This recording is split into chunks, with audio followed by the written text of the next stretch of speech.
Hey everyone, is your organizational potential, is it unlocked or is it locked sitting in an unpaid vault versus that money in your bank?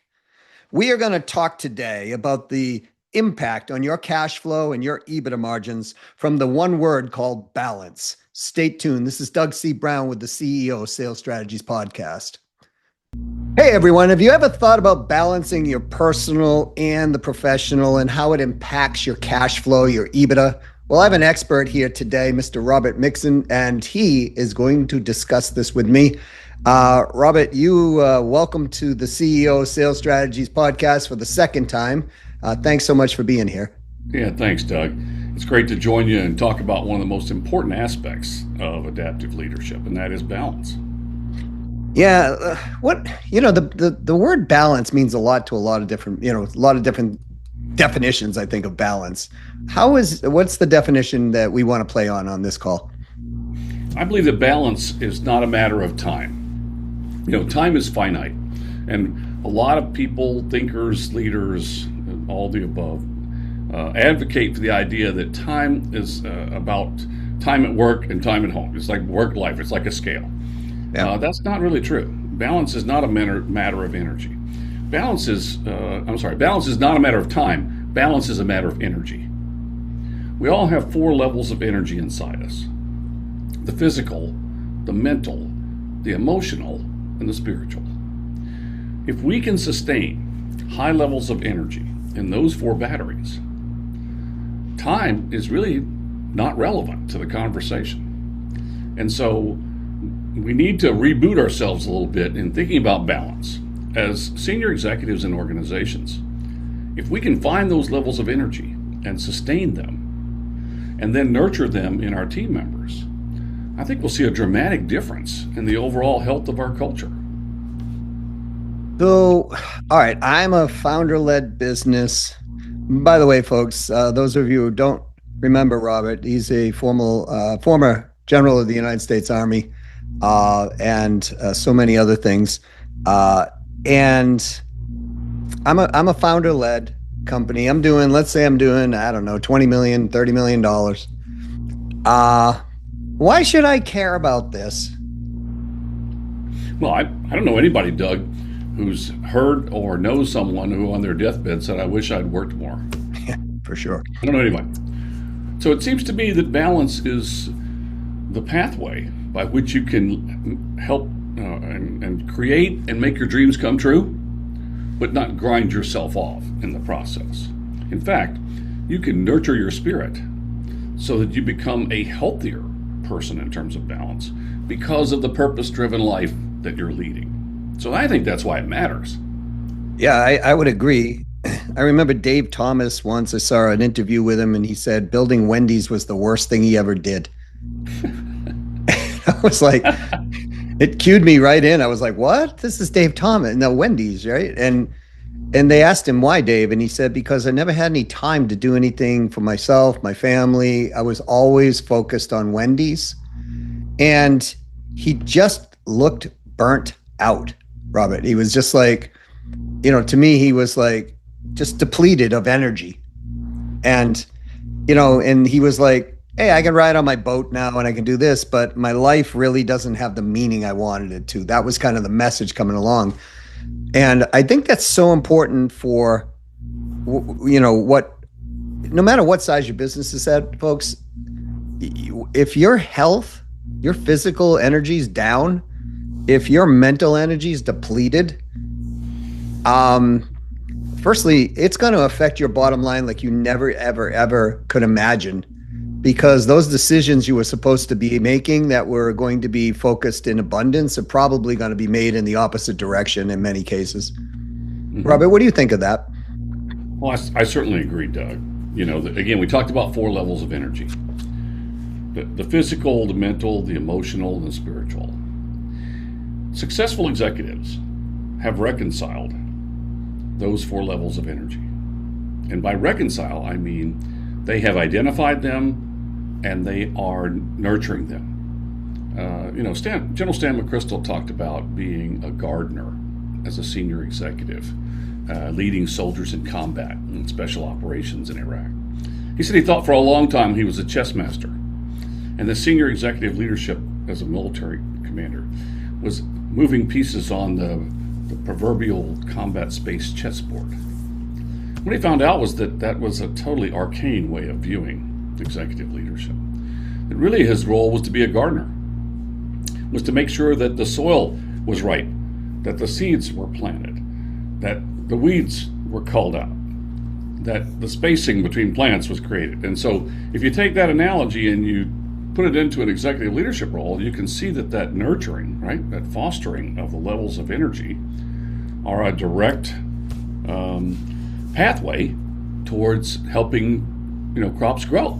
You don't become a corn cob. You create conditions for the corn cob to grow and ripen. And so in your organization, you have an idea, you have a concept. You want to nurture that concept to become the next great company, the next great organization. Well, how do you do that? You have got to focus on those 4 levels of energy and maintain your true north as you're focusing them, and not be so concerned about moving those chess pieces on the board. So if we're a gardener, depending on what we plant and how we cultivate it, we're either going to get a crop of abundance, if you will, in your case, corn, right? Yeah. But we can still put the same amount of whatever energy, time, whatever, and still get weeds out of that garden if we don't take care of these balanced points, what you're talking about. That's right. You can have the greatest crop idea in the history of agriculture, but if you can't create the soil conditions, if you can't protect the plants from their natural enemies, if you will, weeds, insects, those kinds of threats, then your chances of having crops that are bountiful are very low. You're still going to have storms that come in and those kinds of things that will give you a temporary setback, but you'll be able to regroup because you have those foundational elements set of being a successful farmer. So I'm hearing kind of a rebounding theme through this, like it's resilience and style, if you will, right? If we're balanced within these 4 spheres of levels of energy, levels of energy, then we are going to have a much more positive mental outlook. We are going to be able to rebound and have resilience, and shorten that time span up of doing that. Because I know people who, they just get down in the, down in the dump, so to speak, right? And they stay there, and it's that rebound time that usually takes somebody out of, where they are to where they want to go. And so, but I want all of you to think of a time in your business, and you all have had a time in your business. I know I have, right? In a business where you made the wrong decision and things just went not good. Let's just leave it at that, right? You made that $1 million or $10 million or $100 million mistake, and you're now seeing it in your bank account go out. The question then becomes, what was your physical energy, your mental energy, your spiritual energy, your emotional energy at that point? Robert, I'd like to put that back on your table. Well, I think that during the most difficult times, let's face it, we're living in a world of chaos. And today's chaos demands adaptive leadership. It demands executives be the calm in the chaos. You can't be the calm in the chaos if your balance is erratic, if your balance is uncertain and unsettled. If you can hearken back to your sense of balance, then you can be that calm in the chaos. You can be resilient. You can say, okay, wait a minute. All right, instead of who screwed up here and who's to blame, let's take the approach of, okay, what did we learn here? What did we learn? What did I learn? What can I take with those lessons? My whole point behind The Power of Being All In, which was my latest book, was, I interviewed 14 other executives who went through the last 5 years of chaos. And I think we all know how traumatic this was in the world. And I asked them, why, what did you learn? And what did you do about it? What are you going to do about it? And I think if executives will, take a look at that without doing shameless book promotion, I would certainly encourage people to take a look at it. To go to my Substack site, robertmixon.substack.com, or my website, level5associates.com. You can download chapter 1 of that book for free. And I think the idea here is to take a look at the concepts that are in the book about balance and about the other 5 principles of those big 6 leadership principles, and say, how can I put those into my way of doing things today?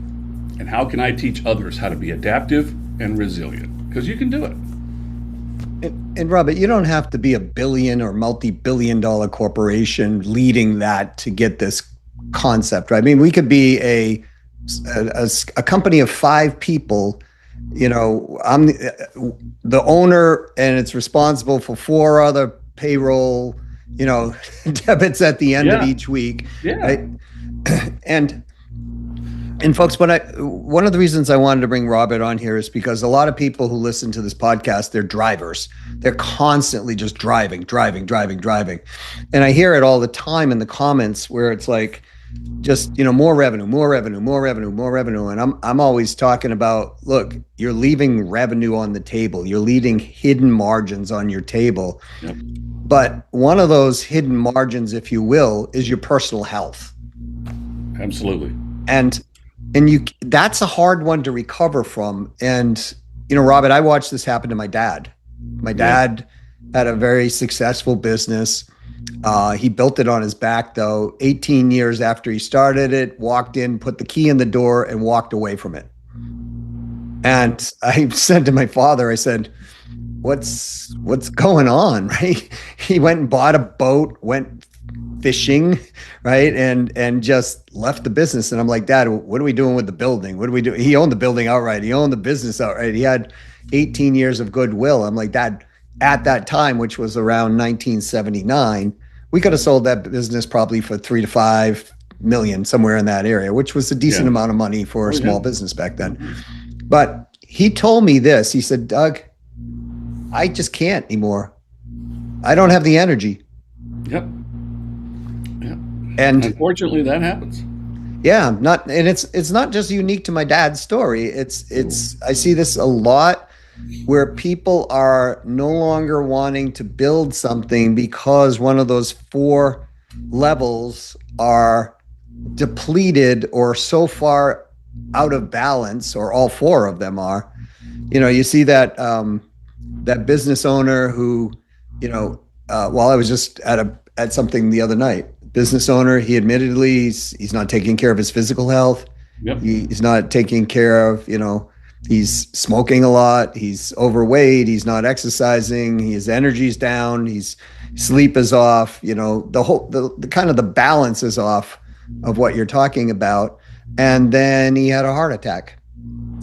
And so, folks, what Robert and I are trying to tell you here is, don't wait for your heart attack to come before you go, oh, I got to do something about this. Because, as you said, Robert, there is, time is kind of what people think about, but time is just a factor of the other 4, really, when it comes down to it.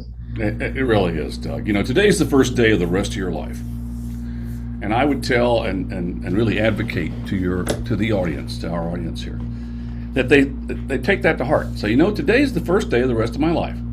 So what am I going to do with it? Well, I think you start by saying, the first person you have to lead is you. One of my best friends and a brilliant leader, Brigadier General Becky Halstead, wrote a book by the title of The First Person You Have to Lead Is You. And it really resonated with me, because I said, wow, I'm thinking about leading all these other people and influencing them, but I'm not thinking about leading myself. So I would say, okay, CEO, today's the day.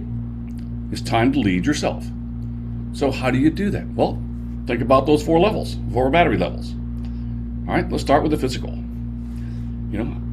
I would say 2/3 of Americans are sleep deprived right now, across the country. Establish a sleep regimen. Don't wait for somebody else to tell you how to do it. Decide and do it. And start with a pattern of saying, I'm going to bed at 10:30 at night for at least 4 nights a week. eat the whole elephant. Take that as part one. Part two, I am going to take out 50% of the potatoes and bread in my diet. Make some goals that are achievable. If you make goals that are not achievable, you're not going to do it. Right. And then you've got to make them habitual. So I had to put things on my calendar so that I would do them because I was that, routine, if you will. Those are a couple of physical steps that you can begin to do a few days, few nights a week. Something, that which is measured gets done. We all know that, right? So let's put measurable steps in there for each of the batteries, for the physical, for the emotional, for the mental, for the spiritual. And then let's audit ourselves against those 4 levels of energy and how we are achieving those levels of energy. And what you'll find out is that the rest of the story begins to write itself.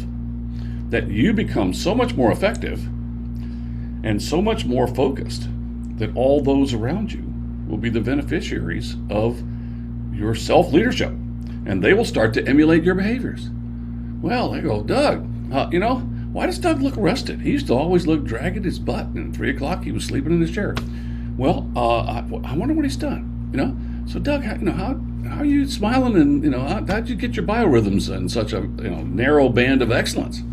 And you can explain to people, okay, folks, it's time to take charge of yourself here, and here's some of the things you can do to do that. There's where I think the answer is, Doug. It's in the dedication to make today the first day and to set measurable goals, and then hold yourself accountable. It's not a difficult formula. Really, it's then about discipline and accountability to that formula, correct? Yeah, and have your family help you, have your friends help you. So look, we're going. I want to have a book club in the company. We're going to read a book or publication, and again, keep it simple. Once a month, and then we're going to have coffee from 10:30 to 11, and we're going to talk about what this book means, and select something powerful. Like the Shackleton story or something, if you haven't heard of Sir Ernest Shackleton. An incredible story of courage and leadership and resilience in terrible conditions. You can read articles, there's several articles about that story. You can sit around and talk about that story and say, okay, what lessons do we learn here about balance and resilience, about finding yourself in the worst of conditions, and use that as one of several of your reinforcing elements of the concept of balance that you can impart to your leader so everybody begins to buy in, right?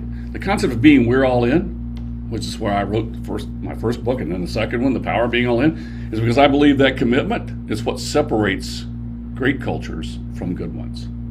Yeah, good ones are cultures of compliance. Great ones are cultures of commitment.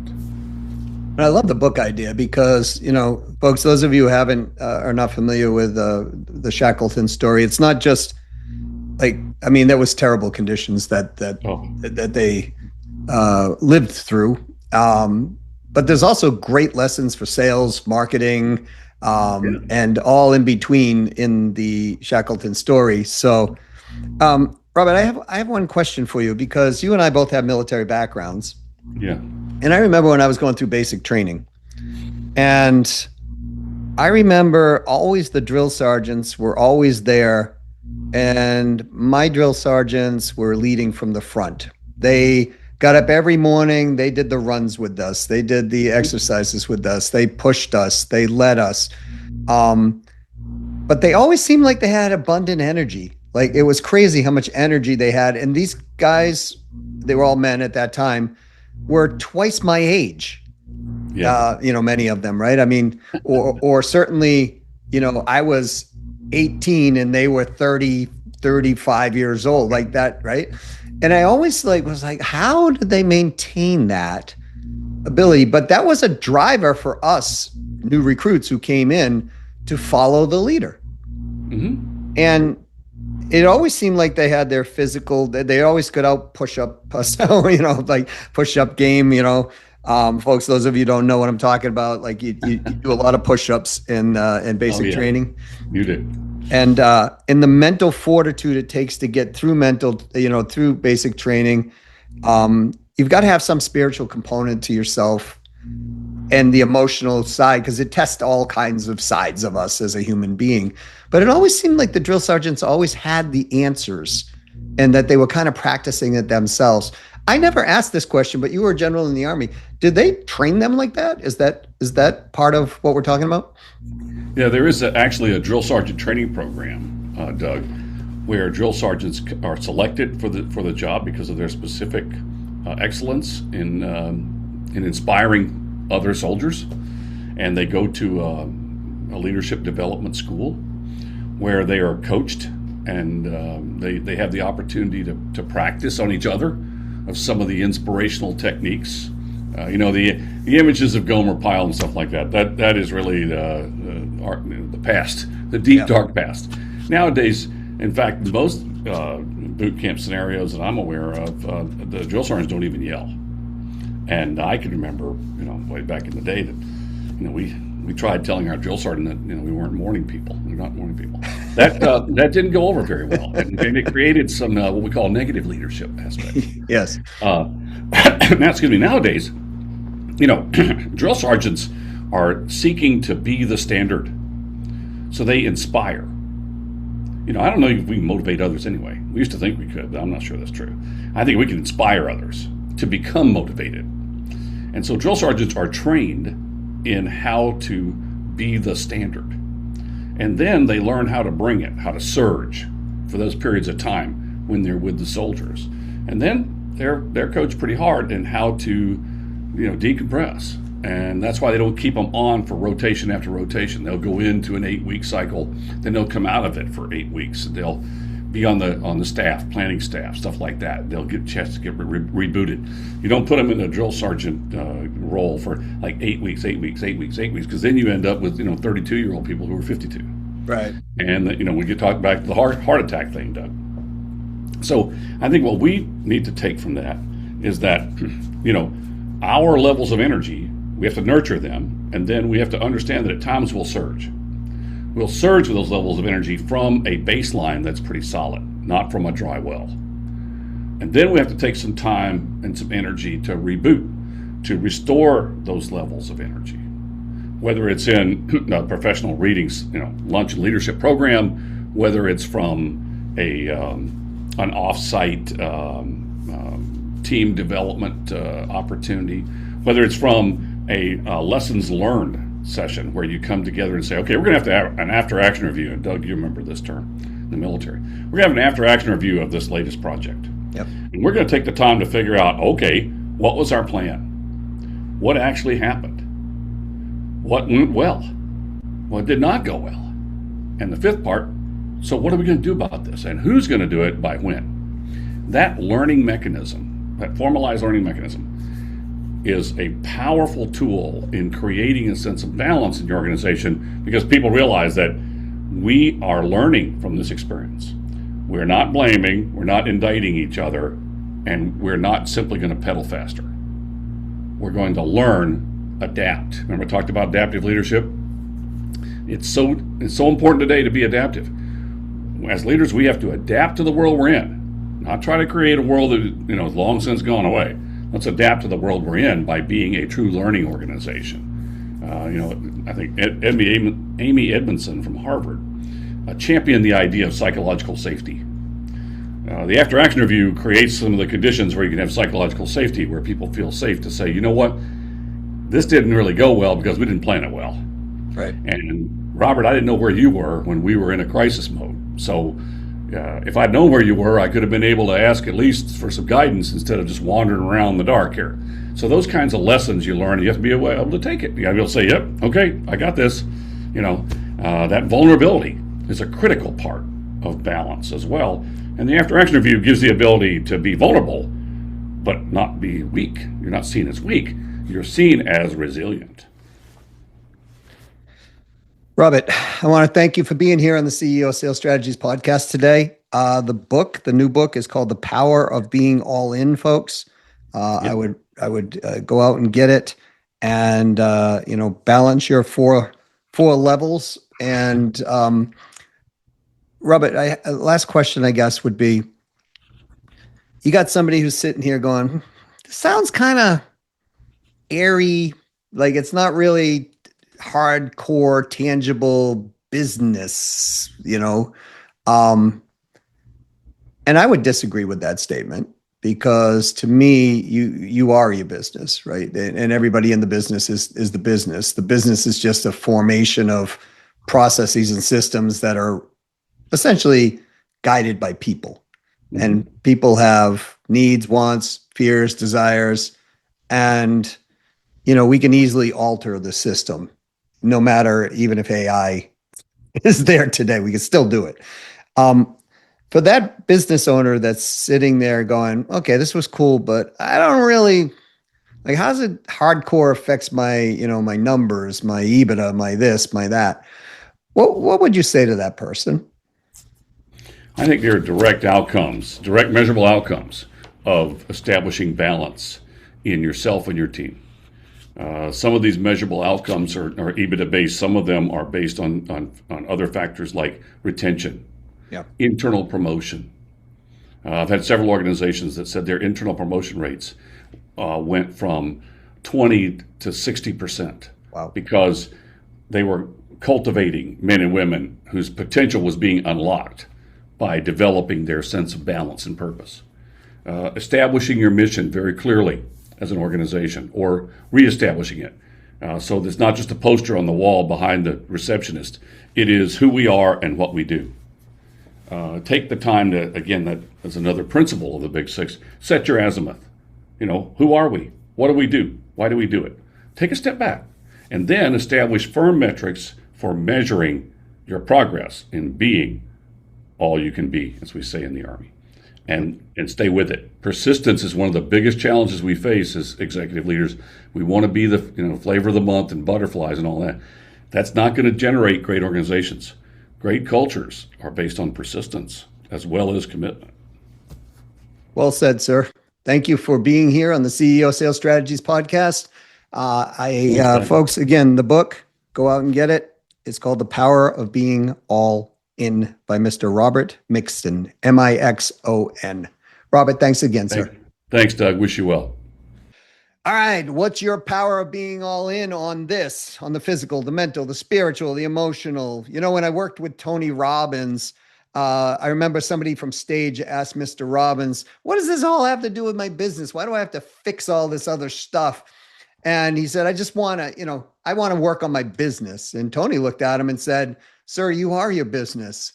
Every decision that comes from the leadership down is your business.